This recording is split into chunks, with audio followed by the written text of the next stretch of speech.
project is seen.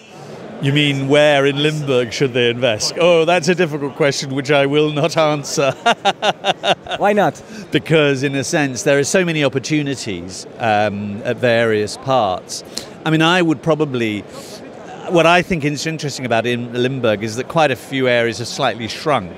And that provides opportunities, you know, like the big estate in Parkstad in Heerlen is an interesting project, which shows that you don't need millions and millions and millions to make quite a dramatic change. But I think there are insertions that could be done with 10 million, which will make a dramatic effect in Roermond, in Sittard, and so on, equally. I'd probably invest in something that was not completely new, where you could create something where you have some physical structure that you can then add new stuff on it or around it and so on, so that you sort of feel the past but you're going into the future. That would be probably my preference.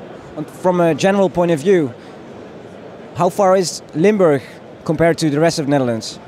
How far, you mean in terms of distance or in terms of forms of development? Forms of development. Are they behind or not? Well, I think, well, there haven't been so many resources, and I think it has the opportunity to really look at what others have done, learn from what they've done well, and learn from what they've done badly. And I think the main thing to consider is really understanding the way, and this was my main message today, how the physical, the hardware of a city, and the software, how you generate atmosphere, place activation and so on, fit together. And therefore I think Limburg as a whole has got to be very careful about the classic new development, which has a blank wall at the side of it where you walk and you feel depressed or something like that because you can't relate to it. And understanding how small interventions, and this is an opportunity in the crisis, that a lot of small interventions done well probably are as good, or not, if not better, than one massive intervention. Occasionally you need a very big intervention to signal something. But I think at the moment Limburg needs to begin to do a bit of urban knitting, you know, knitting projects together. And what's gone wrong in a lot of projects is we've lost the art of making a street. If you ask someone, say, what makes a great city? Often they will name a street or say, the fact that I can walk down a diverse place.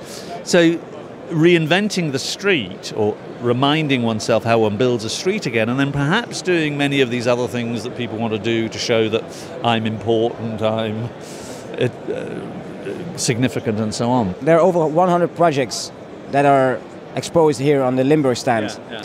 Does that make a complete view for you? Is that a complete story? Not really, because of course these individual projects are all important, and each sub-region within the Euregio or Limburg itself needs to really say, well, how do these individual projects hang together? And I believe firmly that if you do a lot of thinking about how do they hang together, you can make 1 + 1 = 3. You get more out of it in some sense by hanging them together and getting synergy. The first message is obviously use the crisis that we've had over the last few years as an opportunity. Bring together different types of people that you've got in your community, the hardware thinkers and the software thinkers, and begin to see each development as part of a bigger thing that's trying to build the city and therefore build the region. And particularly think about how every physical project, how it is experienced at the emotional level. If you get it right at the emotional level, it will work in other ways too, because if people are like something emotionally, love it even, they give back and they draw energy from it.